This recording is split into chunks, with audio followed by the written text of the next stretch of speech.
오늘 말씀의 암송송입니다.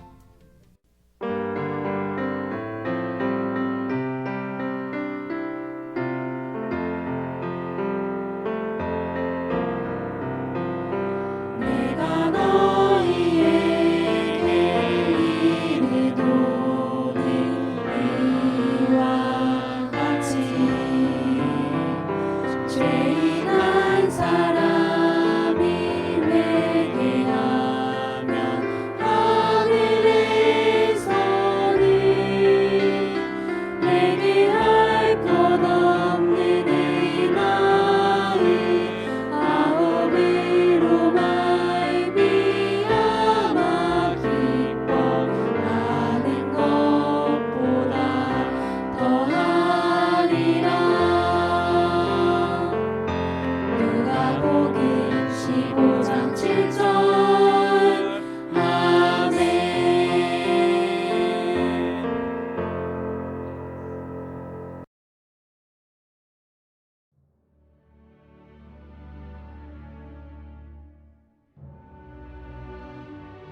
오늘의 말씀입니다.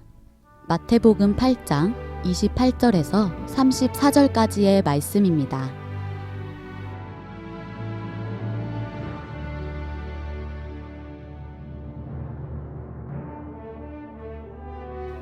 또 예수께서 건너편 가다라 지방에 가심에 귀신 들린 자 둘이 무덤 사이에서 나와 예수를 만나니 그들은 몹시 사나워 아무도 그 길로 지나갈 수 없을 지경이더라.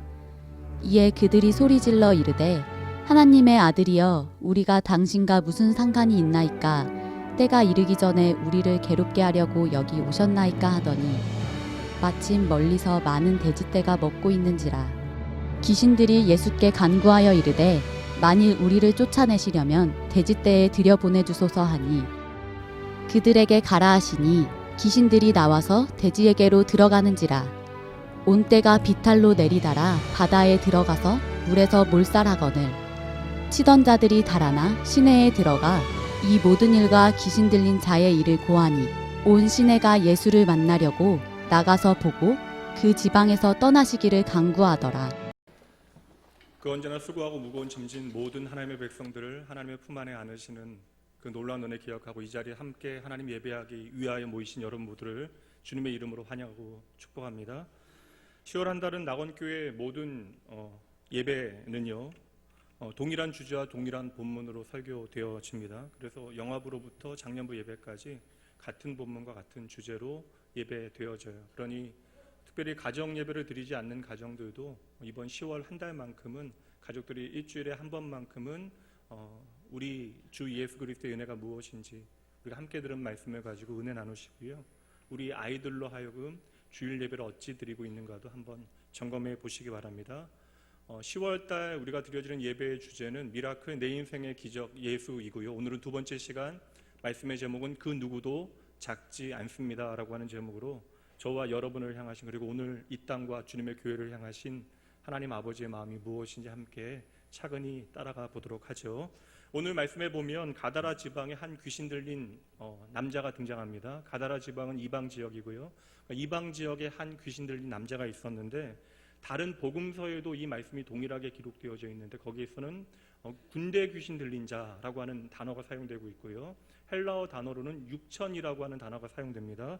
다시 말하면 지금 어마어마한 어둠의 권세에 사로잡힌 한 사람이 등장하고 있는 것이죠. 그래서 예수님께서 친히 그 사람을 찾아가시어 그 군대에 귀신 들린 자를 치유하셨다라고 하는 것이 오늘 본문의 내용입니다. 다시 말하면 귀신 들린 자를 치유하시는 것이 오늘 본문이 우리에게 보여주는 표면적인 내용이고요.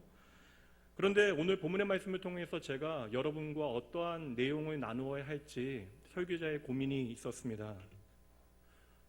하나님이신 예수님께서 그 귀신에 사로잡힌 자를 치유하시는 것은 너무나 당연한 내용이니 오늘 본문의 말씀을 가지고 기도하던 중에 주님께서 제게 주신 마음대로 오늘 본문의 말씀 바로 앞에 나오는 마태복음 8장 18절 말씀을 오늘 본문 말씀의 해석의 키로 삼아 본문에 담겨져 있는 하나님의 마음이 무엇인지 함께 살펴보려고 합니다.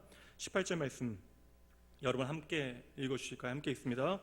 예수께서 무리가 자기를 애워싸는 것을 보시고 건너편으로 가기를 명하시니라. 지금 예수님께서 그 사역 중에 갑자기 어떠한 말씀을 하시죠? 우리가 건너편으로 가야 한다라고 제자들에게 명하고 계시는데요. 오늘은 어느 날보다도 하루 종일 예수님께서 바쁘고 분주한 사역의 시간을 가지셨던 날입니다. 그런데 그 사역의 버거움과 힘든 그 사역을 마무리해야 하는 그 지점에 예수님께서 갑자기 방향을 바꾸고 계시다라는 것이죠. 제가 한번 생각을 해봤습니다. 오늘 본문의 말씀이 만약에 그냥 귀신 들린 한 사람을 고쳐내시는 예수님의 치유의 기사이거나 혹은 귀신들이 돼지떼 안으로 들어간 것에만 우리의 관심을 집중한다면 예수님께서 오늘 말씀을 통해서 우리에게 보여주고자 하는 가장 중요한 핵심적인 메시지를 우리가 놓치게 되어지는 것이죠. 예수님께서 오늘 제자들과 함께 가자, 건너편으로 건너가자 말씀하시면서 제자들에게 보여주시고자 하시는 것이 분명히 있었을 것이고 제자들에게 보여주시기 원하시는 그것이 오늘 이 자리에 있는 저와 여러분에게 동일하게 보여주시고자 하시는 것일 터인데 이것은 바로 예수님께서 친히 이 땅 가운데 이루고자 하시는 하나님의 뜻, 그 사역의 본질이 무엇인지를 우리에게 알려주시기를 원하시는 것입니다. 특별히 우리가 10월 한 달은 통합 예배 주간이기도 하지만 더 블레싱이 다음 주에 있죠. 더 블레싱을 앞두고 오늘 본문을 통하여 다른 무엇보다도 예수님과 함께하는 그 사역, 생명을 살리는 사역의 본질이 무엇인지 그리고 우리는 어떻게 그 사역에 동참해야 하는지 함께 따라가 보도록 합니다. 세 가지 주님과 함께하는 사역의 원리를 살피도록 합니다. 첫 번째 사역의 원리는요, 청중의 크기에 매이지 말아야 한다는 것입니다. 오늘 본문의 말씀에 앞에 보면요, 예수님을 따르던 군중들, 그 청중들의 숫자가 어떠한지에 대하여 그 크기를 우리에게 보여주는데 1절 말씀부터 나와요.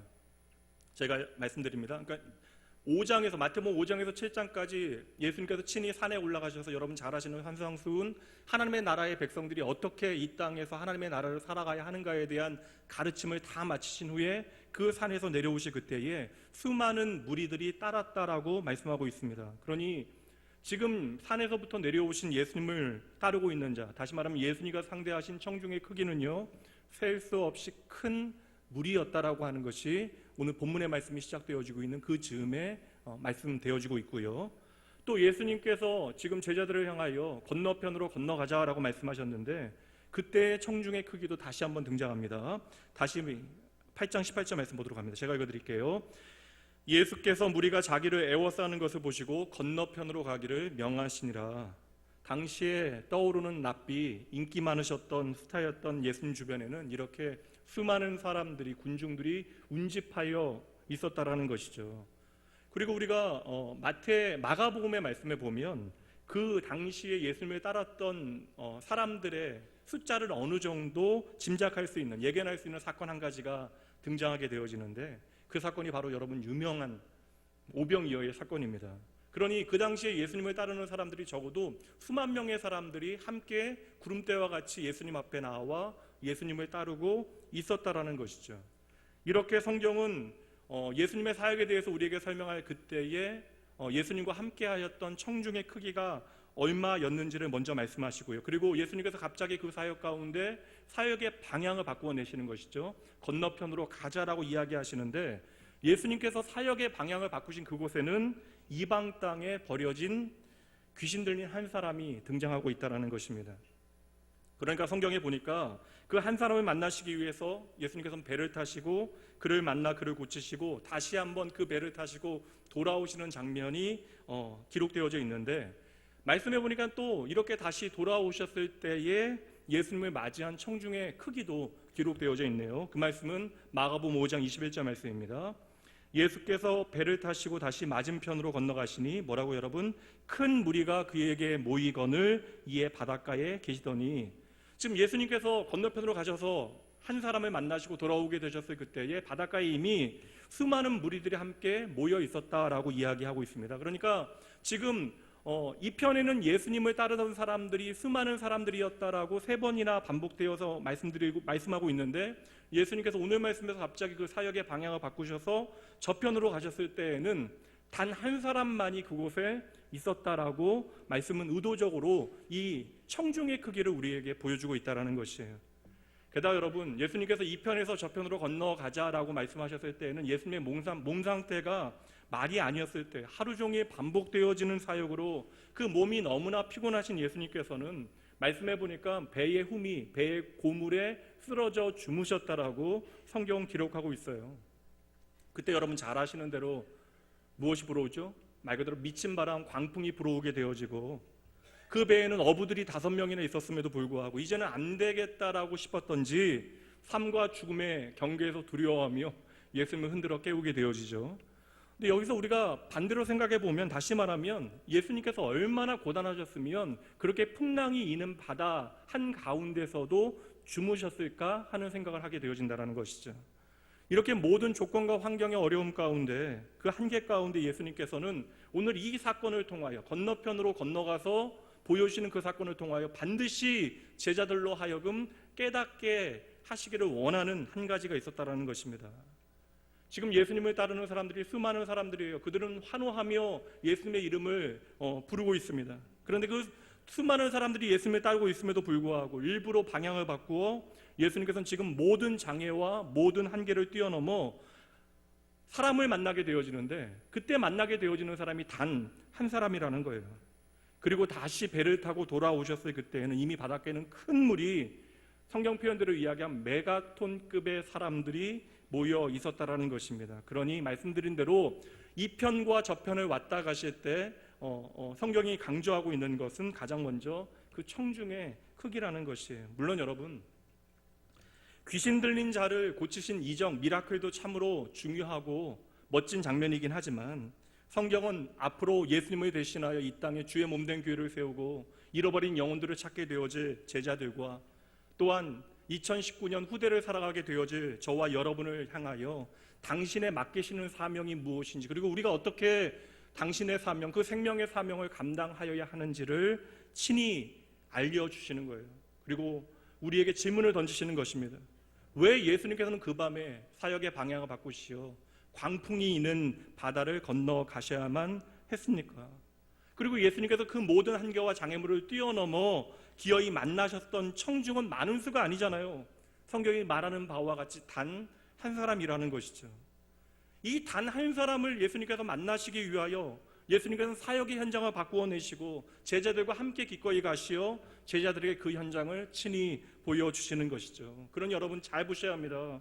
예수님 아니면 전혀 새로워질 수 없는 한 생명, 예수 그리스도의 십자가의 복음이 아니면 다시 살아갈 수 없는 한 사람을 위하여 예수님께서는 지금 자신을 환호하며 몰려든 모든 청중을 뒤로 하신 채로 예수님 없이는 답이 없는 한 영혼을 찾아가시고 계시는데, 이것이 바로 우리가 예수님을 따라 감당해야 할 사역의 본질이 되어지는 것입니다.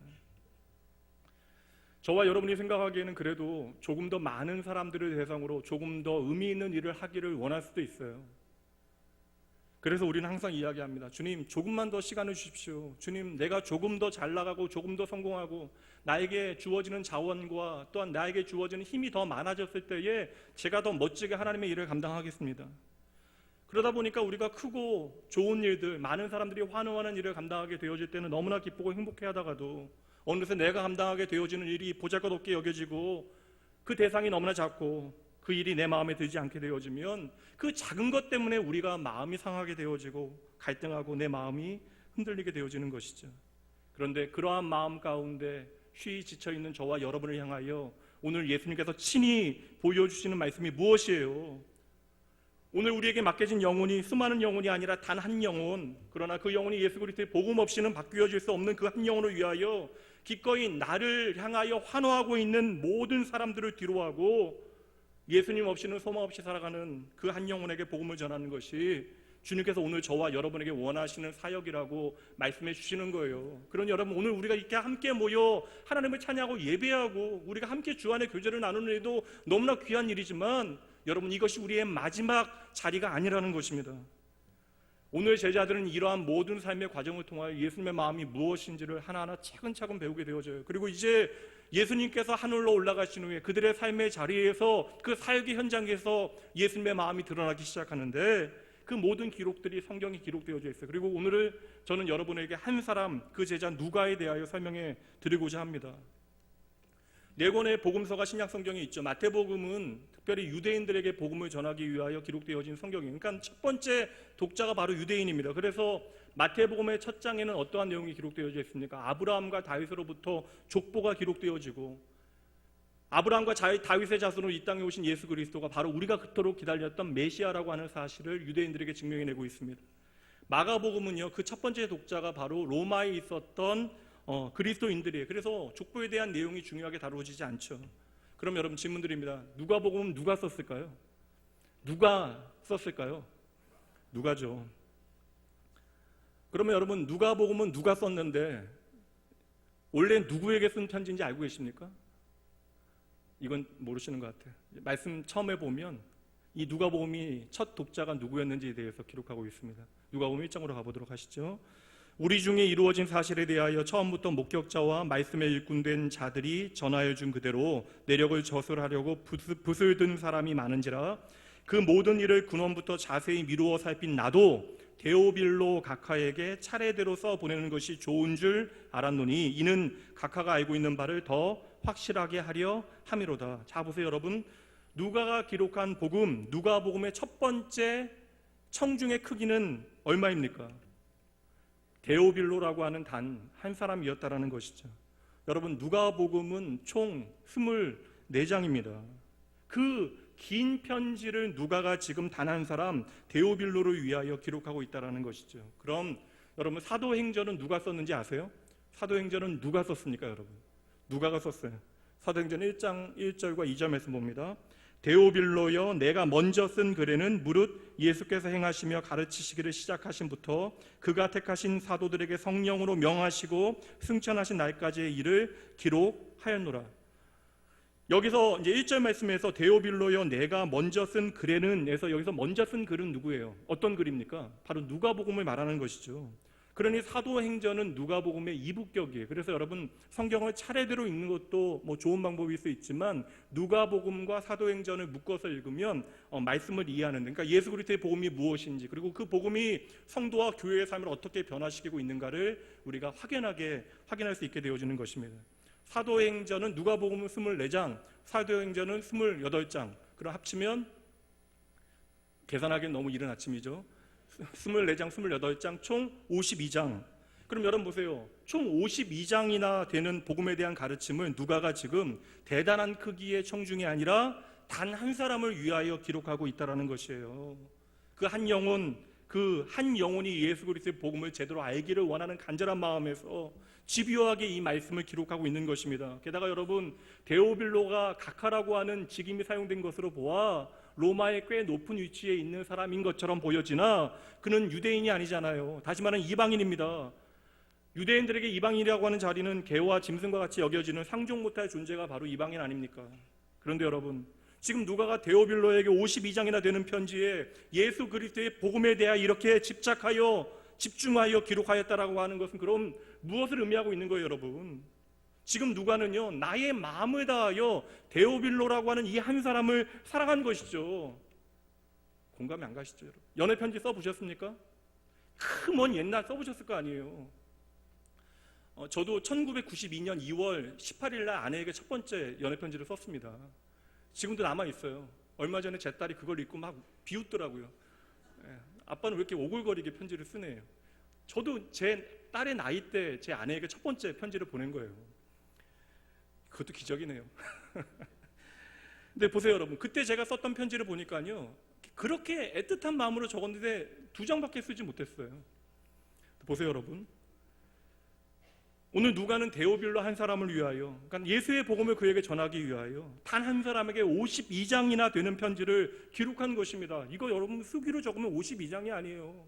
몇백 장이 되어지는 편지를 지금 한글 한글 적어낸 것입니다. 근데 여러분 참으로 놀라운 사실이 무엇인지 아세요? 누가는 그저 단 한 사람을 위하여 이렇게 긴 편지를 보내고 있는데 이 편지가 예수의 복음으로 성경에 기록될 것을 누가는 몰랐다라는 것이죠. 그러나 여러분 데오빌로 한 사람에게 보낸 그 편지가 예수 그리스도의 복음으로 성경이 되어지고, 여러분 2000년의 시간 가운데 오고 가는 모든 영혼들이 이 누가복음과 사도행전을 통하여 하나님의 나라의 진리가 무엇인지 배우고 하나님의 나라의 백성이 되어지고 그 나라의 풍성한 유업을 누리게 되어진 것입니다. 그리고 오늘 저와 여러분도 이 말씀들을 듣고 하나님 앞에 회개하고 돌아와서 하나님의 말씀 앞에서 위로받고 격려받고 하나님의 역사가 무엇인지를 이렇게 배우고 있잖아요. 누가 한 일이 무엇이에요? 그저 나에게 주어진 한 영혼, 나에게 허락되어진 한 영혼, 그 한 영혼을 위하여 내가 마음 다하여 그 영혼을 사랑하는 것이 전부라고요. 누가가 지금 오고 가는 수많은 세대 가운데 이제는 나의 글이 복음이 되어지고 성경이 되어져서 기록될 것을 알고 이 글을 기록해왔냐고요? 아니라고요. 그는 그저 하나님의 부르신 가운데 성령이 주시는 마음으로 한 영혼을 위하여 마음 다하여 성경을 말씀을 기록한 것인데, 이 한 영혼을 위하여 기록한 그의 편지를 하나님께서 어떻게 해석하십니까? 이 한 영혼을 향한 그의 편지에 대한 하나님의 해석은요, 내가 한 영혼을 위하여 하나님의 마음을 품었더니 하나님께서는 그의 작은 섬김과 사랑을 통하여 시간과 공간을 뛰어넘어 버리시잖아요. 그리고 오고 가는 수많은 인생들에게 선한 영향을 미치시고 하나님의 살아계심과 하나님의 구원이 무엇인지를 깨닫게 하시는 놀라운 일들을 행하셨음을 믿으시기 바랍니다. 그러니 여러분, 성도 여러분, 오늘 예수님께서 무엇을 보여주시고 어떠한 말씀을 오늘 나에게 들려주시는지를 여러분 잘 들으셔야 돼요. 우리가 많은 무리를 상대하고 우리가 중요한 일들을 감당하는 것 참으로 귀한 일입니다. 감사한 일이죠. 그러나 그 무리들을 때로는 두고 복음의 길이 없는 사람들, 예수의 생명을 알지 못해서 이 세상 가운데 방향을 잃은 채로 방황하고 있는 한 영혼을 위하여 나의 육신의 피곤한 한계와 그 모든 광풍이 부는 그 장애물을 뛰어넘어 그 한 영혼에게 복음을 전하는 것, 하나님께서 어떻게 평가하셔요? 그것이 바로 전 세계를 사랑하는 것과 같다라고 말씀해 주시는 것이죠. 이것이 바로 예수님의 사역이에요. 오래전에 스코틀랜드의 한 교회에서 있었던 일입니다. 후대에 이 사건을 기록한 사람 때문에 알려진 이야기예요. 이름 없는 사람의 이야기. 주일 예배를 마친 후에 교회 카운슬 멤버들이 목사님을 찾아오게 되어집니다. 교회 카운슬 대표는 목사님에게 사임을 권하기로 의견을 모았다라고 이야기하게 되어져. 목사님이 나이가 너무나 많으시고 이제는 교회 사역을 감당하시기에 충분치 않다라고 하는 것이 사임을 권하는 이유가 되어집니다. 그 당시에는 목회자의 정년이라고 하는 것이 존재하지 않았을 때이니까요. 그래서 교회 카운슬 멤버들은 자신들의 의견이 타당하다는 것을 증명하기 위해 여러 가지 데이터들을 목사님에게 제시하게 되어지는데, 지난 3년 동안 목사님께서 교회 안에서 감당하신 일이 단 한 명에게 세례를 준 일밖에는 없다라는 거예요. 그리고 그 한 명조차도 어린 소년이었다라는 것입니다.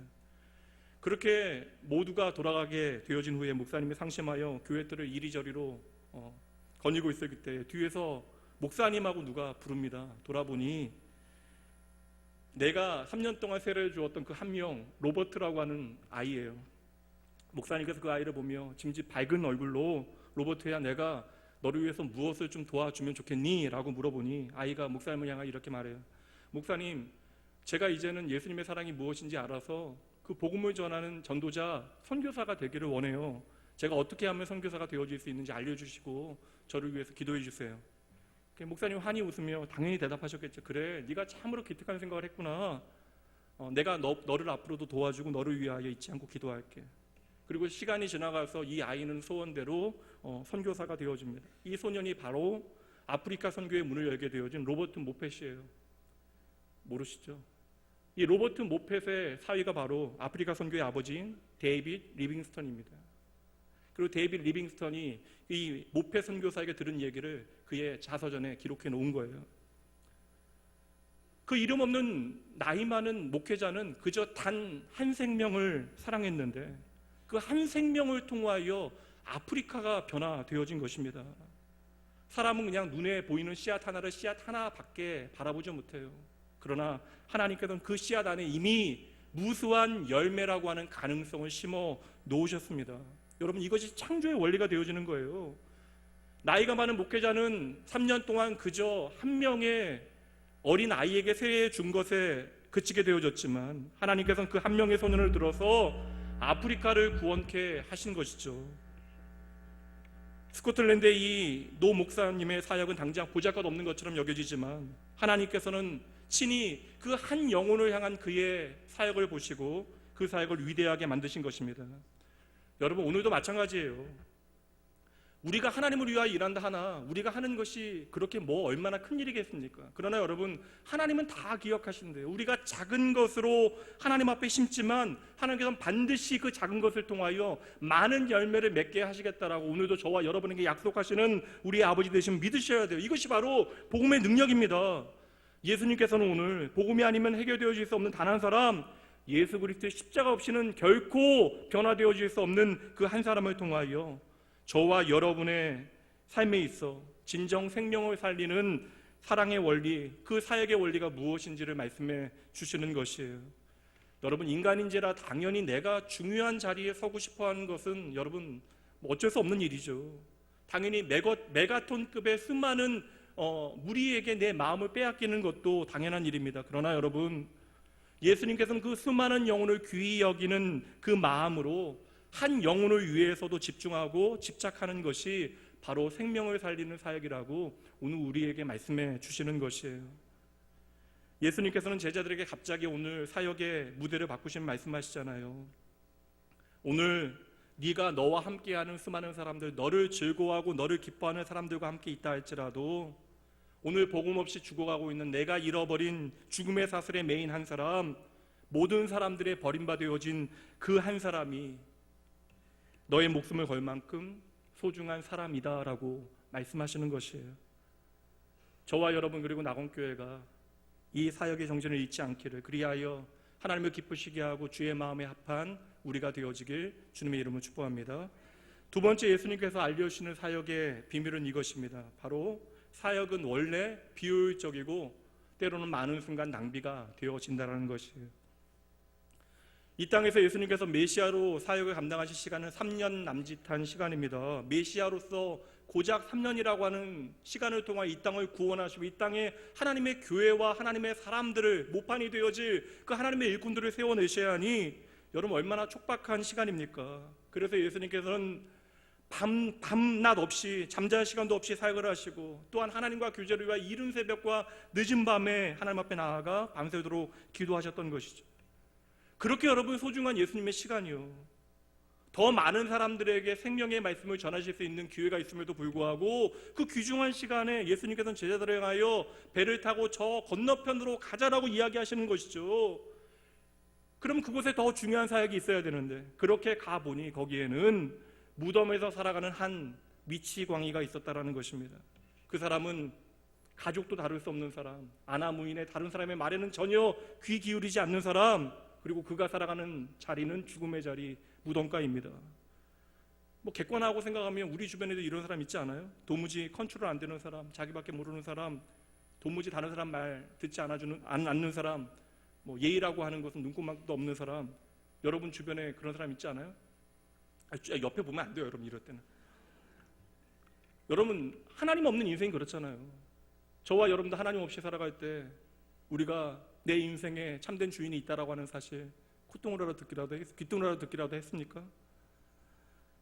예수님 여러분, 3년이라고 하는 제한된 시간과 제한된 환경과 제한된 자원을 가지고 지금 사역을 감당하셔야 한다고요. 근데 그 귀중한 시간 가운데 시간을 내어 애써 만난 사람이 미추광이에요. 그 미추광이 한 사람이었다라는 것입니다. 그럼 여러분 생각해 보세요. 배를 타고 건너와서 여러 가지 중요한 사역을 하시던 중에 이 미추광이 한 사람도 만나 주셨으면 이해가 되는데, 예수님께서 건너가자 하셔서 건너왔더니 이 무덤가에 사는 한 더러운 불결한 죄인 만나신 후에 그를 고치시고 제자들에게 이내 말씀하시잖아요. 이제 돌아가자. 여러분 제자들의 생각이 무엇이었겠어요? 고작 이 미치광이 이방인 하나 때문에 우리가 이곳에 와서 이러한 낭비를 해야만 한다는 말인가요? 그러나 여러분 말씀드렸잖아요. 생명을 살리는 사역의 현장에는요 낭비가 있어야 하는 거예요. 세상의 계산법은 무엇입니까 여러분? 최소의 자원으로요 최대의 결과를 만들어내는 것이 세상이 말하는 계산법이에요. 그래야 우리가 잘 살 수 있다라고 세상은 말합니다. 근데 하나님은 친히 우리에게 전혀 다른 계산법을 말씀해 주신다라는 것이죠. 혹 불합리하게 여겨질지라도 최대의 불합리한 비용이 지불하여 한 생명을 살려낼 수 있다면 그것이 가장 좋은 결과이다라고 말씀해 주시는 거예요. 왜요? 하나님께는 한 영혼이 천하보다 귀하기 때문에 그러한 것입니다. 그러니 여러분 하나님의 사역에는 세상의 기준에는 당연히 비효율과 낭비가 있을 수밖에 없는 것이에요. 예수님께서 귀신을 내어 쫓으셨을 그때에 귀신들이 돼지 2,000마리 안으로 들어가게 되어집니다. 그리고 돼지들은 전부 저수지로 내달아 죽게 되어져요. 그럼 여러분, 왜 예수님께서는 2,000마리의 돼지를 희생시키셨을까? 단순하게 우리가 생각해보면 도무지 답이 나오지 않아요. 돼지 한 마리의 가격이 얼마입니까? 요즘 같으면 또 얼마나 심각한 일이에요. 물론 이 문제를 우리가 신학적인 관점으로만 풀려고 하면 난제가 되어질 수 있습니다. 그러나 여러분, 오늘 본문의 말씀은요, 돼지에 대한 이야기가 아니에요. 귀신에 대한 이야기가 아닙니다. 다시 말하면 예수님의 관심은요, 돼지나 귀신들에게 있지 않다라는 것이에요. 어떤 이들은 예수님께서 유대인이셨기 때문에 부정한 동물이었던 돼지를 별로 중요하지 않게 여겨주셨다고 이야기하는데, 여러분, 예수님의 마음 자체를 잘못 해석한 거예요. 결코 아닙니다, 여러분. 예수님께는요, 이방 땅도 이방인도 돼지도 심지어 무덤과 그 미치광이 광인까지도 부정한 것이 아니었으면 우리가 보게 되잖아요. 그럼 우리가 여기서 봐야 되는 것은 무엇입니까? 변치 않는 예수님의 관점이 무엇인지, 예수님의 시선이 무엇인지를 우리가 봐야 한다는 거예요. 여러분, 자기 몸을 해하면서 옷을 다 벗고 뛰어다니는 광인입니다. 그러한 자가 예수님 앞에서 고침받게 되어져요. 예수님의 발치에 주저앉은 그에게 예수님께서는 겉옷을 벗어 덮어 주셨을 것입니다. 그러한 예수님을 생각해 보면 예수님께서는 지금 귀신들을 위하여 그 돼지떼를 허락하신 것이 아니라 귀신 들렸던 그 이방 땅의 한 명의 광자를 위하여 예수님께서는 그 돼지떼들을 허락하신 것이고, 또한 그러한 예수님의 사역의 원리를 예수님의 제자들과 오늘 이 자리에 있는 저와 여러분에게 알려주시기 위하여 이러한 일들을, 이러한 이벤트를 벌이신 것이라고 저는 확신합니다. 이제 그 광인은 정신을 차리고 모든 상황을 이해하게 되어져요. 모든 사람이 버린, 심지어 나의 가족조차도 나를 포기하고 나를 버렸는데 이러한 나를 구하시기 위하여 2,000마리의 돼지를 희생하셨다라고 하는 사실을 깨닫게 되어지는 것이죠. 그때 그 사람에게 이 모든 이야기는 내가 감당하지 못하는 복음이 되어지는 것입니다. 왜 나에게 이런 은혜를? 여러분, 이것이 바로 복음이에요.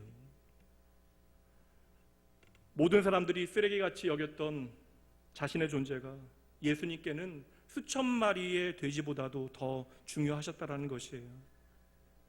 여러분, 말로만 사랑을 외치는 것은 어려운 일이 아닙니다. 그리고 오늘도 우리는 사랑을 노래하고 사랑을 이야기해요. 그리고 우리는 사랑을 기도합니다. 그러나 여러분, 예수님을 진정 따라가는 생명을 살리는 사랑에는요, 이러한 거룩한 낭비되어짐이 있어야 한다는 거예요. 하나님을 사랑함으로 우리가 감당하게 되어지는 모든 사역의 현장은 그래서 그 사역의 특징이 낭비라고 저는 생각합니다. 간혹 사람들은 이야기해요. 왜 그렇게 귀한 시간을 낭비하느냐? 왜 그렇게 귀한 지식을 낭비하느냐? 왜 그렇게 아까운 자원을 낭비하느냐? 그러나 차라리 그 시간에, 차라리 그 지식으로, 차라리 그 돈으로 하며 우리가 그 모든 것들을 세상의 기준으로 계산하기 시작하면요, 생명을 살리시는 하나님의 기적은 우리 가운데 절대 나타날 수 없는 것이죠. 여러분, 기억하셔야 합니다. 우리는 더 멋지고 훌륭한 일, 더 크고 아름다운 일을 하기 위하여 이 자리에 존재하는 것이 아니라, 여러분, 하나님이 원하시는 일을 하기 위하여 이 자리에, 이 시간에 존재하고 있는 거예요. 그래서 하나님의 사역에는 반드시 그 사역 속에 세상에 결코 이해할 수 없는 거룩한 낭비함이 있어야 하는 것입니다.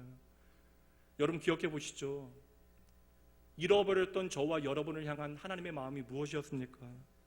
100마리의 양 가운데 내가 목자 잊어버리고 죽음의 위기에 처해 있을 그때에 나 하나를 찾기 위하여 밤새 헤매었던 목자의 마음이 하나님 아버지의 마음 아닙니까? 아버지를 배신하고 도망간 그 아들, 아버지 기억도 못하고 아버지 없는 곳에서 허랑방탕하며 내 마음대로 살아갈 그때에 아버지는 그럼에도 불구하고 아들 기억하지, 아들을 잊지 아니하고 언제나 밤새도록 아들이 오는 그 길에서 아들을 향하여 기다리고 있었던 그 아버지의 마음이 바로 저와 여러분을 향하신 하나님 아버지의 마음이 아니었냐라는 것이죠. 여러분, 교회가 아무리 성장한다 하더라도, 내 삶이 아무리 풍요로워진다 하더라도 여러분, 이 하나님의 마음 잊어버리면 안 돼요.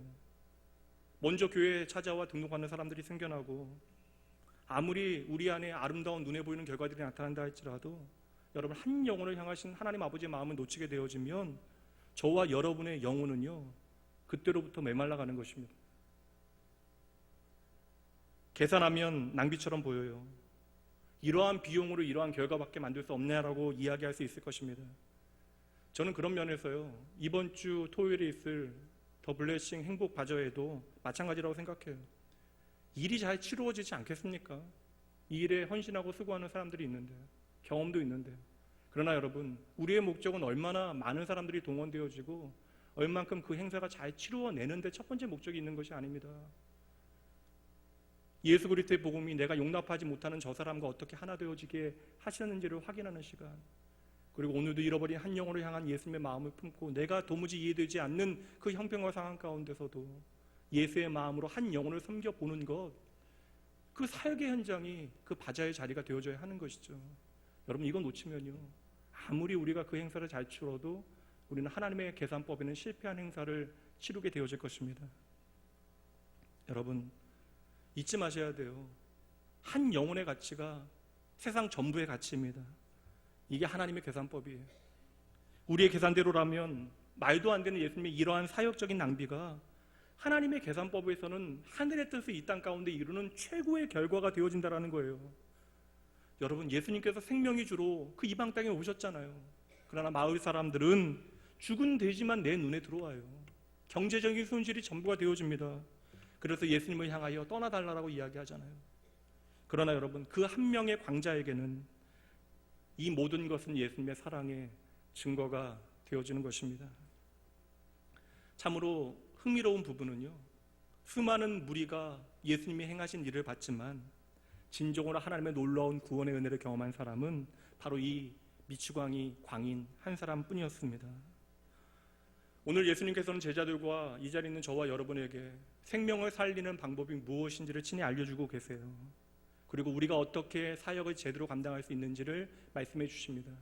계산하지 말라는 거예요. 기꺼이 한 영혼을 위하여 낭비하라는 것입니다. 여러분, 저와 여러분을 향한 하나님의 낭비, 그것 때문에 우리가 이 자리에 있는 건데, 이 세상 최대의 낭비 무엇입니까? 아무것도 아닌 저와 여러분을 살리시기 위하여 하나님이신 예수님께서 당신의 생명을 버리셨다라는 거예요. 그 복음 까닭에 우리가 오늘도 그럼에도 불구하고 하나님을 예배할 수 있는 것입니다. 한번 따라해 보시죠. 영혼을 살리는 것은 거룩한 낭비입니다. 마지막 세 번째, 사역의 원리 살피도록 하죠. 마지막은 결론에 해당되는 것입니다. 사역의 결과, 반응은 하나님께 맡겨야 합니다. 우리가 한 영혼을 향하여 주의 마음 품고 달려가는 순간들이 있어요. 그런 사역자들, 그런 성도들 많이 봤습니다. 근데 여러분, 한 영혼을 위하여 목숨 걸고 달려가고 때로는 나의 모든 것을 던져서 희생한다 할지라도 문제는 무엇이냐면요, 그 한 영혼이 돌아오지 않으면요, 우리는 언제나 좌절하고 낙심합니다. 내 남편, 내 아내, 내 자식, 내 부모님, 내 친구, 아무리 우리가 수고하고 노력해도 답이 없어요. 어떤 반응이 없습니다. 우리가 지치게 되어지는 것은 사역이 너무나 힘들어서 그런 게 아니에요. 우리가 그렇게 마음 다하여 사역을 하고 있음에도 불구하고 어떠한 반응과 결과가 나타나지 않기 때문에 우리가 지치게 되어지는 것이죠. 그러나 여러분, 그때 기억하셔야 돼요. 반응은 우리의 권한에 있는 것이 아닙니다. 그러니 하나님께 맡겨드리시죠. 우리는 그저 하나님의 부르심을 믿고 한 영혼을 하나님의 마음으로 최대한 섬겨보는 거예요. 그 영혼을 향하여 다가가 보는 것입니다. 나의 것을 들여서 섬겨보는 거예요. 여기까지가 우리가 할 일입니다. 그를 돌아오게 하고 그가 예수의 복음에 반응하게 하시는 것은 우리의 일이 아니에요. 그것은 바로 하나님의 일입니다. 여러분, 그러니 우리가 수고하는 사역을 통하여 한 영혼을 향하여 마음을 다하여 수고하고 섬길 때에 어떠한 반응이 없다 할지라도, 그래서 우리가 지치게 되어지는 순간도 기억하셔야 돼요. 결국에는 반드시 반응이 있어요. 여러분, 반응이 있음을 믿으셔야 합니다. 하나님의 때가 되면요. 오늘 말씀은 이렇게 끝나게 되어지네요. 그런데 마가복음의 말씀에 보면요, 이 다음에 이 귀신 들린 사람이 어떻게 되어졌는지에 대해서 좀 더 구체적으로 우리에게 보여주고 있어요. 마가복음 5장 20절입니다. 그가 가서 예수께서 자기에게 어떻게 큰일 행하셨는지를 데가볼리에 전파하니 모든 사람이 놀랍게 여기더라. 마가복음 말씀해 보니까 이 귀신 들린 사람이 예수의 그 놀라운 은혜와 사랑 경험하고, 그래서 그 복음 가운데 그가 변화되어져서 데가볼리에 다니면서 복음을 전파하는 사람이 되어졌다고 이야기합니다. 여기서 데가볼리라고 하는 것은 마을 이름이 아니에요. 한 도시 이름이 아닙니다. 데가폴리스라고 하는 합성어예요. 두 단어가 합쳐진 단어입니다. 폴리스라고 하는 건 도시들이라고 하는 뜻이고, 데가라고 하는 단어는 10개라고 하는 단어예요. 그러니까 데가볼리라고 하는 것은 지금 10개의 도시들을 이야기하는 것입니다. 지리적으로 살피면 오늘날로 시리아와 이스라엘과 요르단에 걸쳐 있는 10개의 도시를 데가볼리라고 불렀던 것이에요. 보세요, 여러분. 제자들은 뭐라고 생각하는 거예요? 예수님께서 왜 이 사역을 하시는 것이 낭비라고 생각합니까? 이방 땅에 귀신 들린 한 사람, 그 사람 고쳐내기 위하여 이 모든 비용을 지불하셨다라고 사람들은 생각하는 거잖아요. 그러니까 그들의 눈에서는, 제자들의 눈에서는 세상은 귀신 들린 광인을 고치러 가셨다라고 판단하고 있는데, 그런데 아니라는 거예요. 예수님께서는요, 지금 전도자를 세우시기 위하여 그 자리에 가신 것입니다. 이것이 예수님의 시각이에요. 모든 사람들이 그를 버렸어요. 그의 인생은 끝장났다고 이야기합니다. 그러나 그의 그에 대한 세상을 향한 시선과 상관없이 예수님의 시선 안에서는 그도 구원받은 하나님의 자녀이고, 그도 이미 전도자로 세움받은 것입니다. 여러분, 어떠한 소망도 없는 인생들 있잖아요. 무덤가를 헤매고 다니고 그렇게 자기의 몸과 마음을 자해하며 살아가던 그 인생, 모두가 귀신 들렸다, 미쳤다, 끝장났다 할 때에 예수님께서는 그를 생명을 전하는 전도자, 하나님의 평화의 일꾼으로 삼아내셨던 것이에요. 그리고 여러분, 예수님의 시선 그대로 예수님을 만난 그 광인은 발걸음이 닿는 곳곳을 두루두루 다니면서 그 누구도 나와 같이 사망의 음침한 골짜기에서 헤매며 시간을 낭비하지 아니하도록 예수만이 길이요 진리요 생명이심을 전하는 전도자가 되어졌던 것입니다. 성도 여러분, 이렇게 예수님을 우리가 생명으로 만나게 되어지면 반드시 반응이 나타날 수밖에 없어요. 그러니 우리는 최선을 다하여 예수의 복음을 전할 뿐입니다. 예수의 복음이 전파되어지는 그 자리에 하나님의 은혜가 임하게 되어지면 반드시 그 영혼들 반응합니다. 근데 문제는 그 반응이 일어날 때까지 우리가 기다리기가 참으로 어렵다라는 것이죠. 그래서 우리는 갈등하고 좌절하고 낙심하게 되어지는 것입니다. 마찬가지로 여러분, 오늘 제가 이 자리에서 하는 일이 무엇입니까? 설교자인 제가 이 강단에서 할 수 있는 일이라고 하는 것은요, 하나님의 말씀에 담겨져 있는 하나님의 마음이 무엇인지 여러분들에게 전해드리는 일이 제가 해야 되는 일이에요. 딱 여기까지입니다. 이게 설교자의 목이 되어지는 것이죠. 이 말씀이 여러분의 마음을 어떻게 변화시키는 가는 제가 책임질 수 있는 일이 아닙니다. 여러분 속에서 하나님의 말씀이 생명이 되어질 수 있도록 그 마음을 바꾸고 생각을 바꾸고 삶을 바꾸고 여러분 안에 변화를 일으키실 분은 여러분 안에 살아계신 하나님의 영, 진리 영이 성령 하나님께서 그 일을 행하실 것이에요. 이 사실을 믿고 저는 하나님 앞에 정직한 최선을 다하고 그 다음은 그저 하나님 앞에 맡겨드릴 뿐이에요. 그러나 여러분, 그럼에도 우리가 잊지 말아야 돼요. 하나님께서 책임지신다라는 것은요, 우리보다 더 아름다운 결과를 반드시 만들어내신다라는 거예요. 우리가 열심히 하나님의 부르심에 응답하면 반드시 복음 들어가고요, 반드시 그 영혼들 복음에 반응할 때가 반드시 옵니다. 그런 여러분의 관심과 여러분의 시점을 바꿔내셔야 돼요. 어떤 사람은 정말 소망 없어 보이는 사람이 있습니다. 지난 주간에도 20년 동안 내가 복음 전하도 돌아오지 아니하는 가족 때문에 이제는 낙심하여 어찌할 바를 몰라 지쳐있는 한 성도님께서 저에게 기도를 부탁하셨어요. 안타깝긴 하죠. 20년 동안 그렇게 하나님 앞에 기도하는데 그 영혼 돌아오지 않습니다.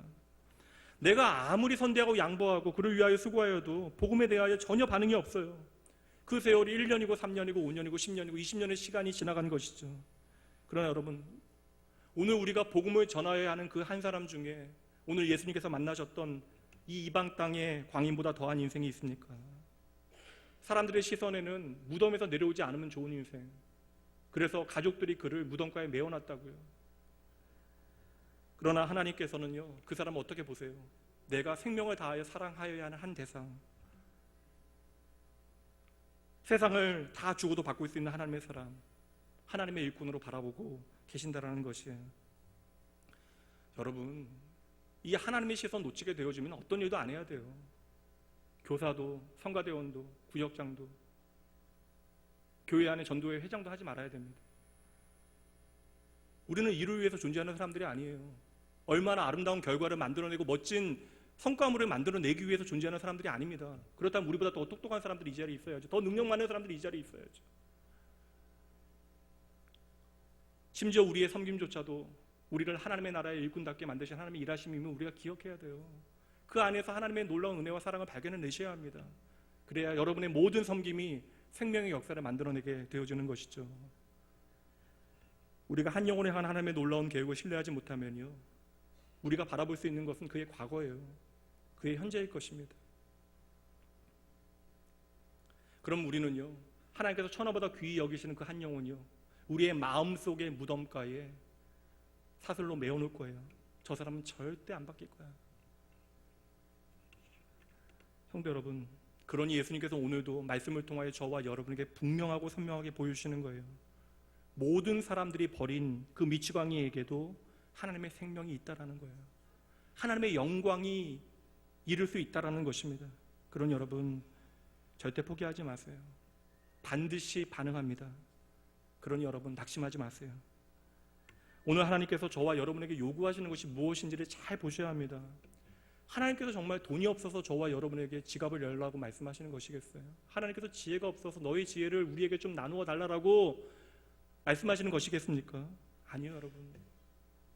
하나님께서 오늘 저와 여러분에게 내가 이미 복음을 알고 그 복음에 반응한 사람들이니 그 복음에 반응하여야 하는 사람들을 찾기를 원하고 계시는 것이죠.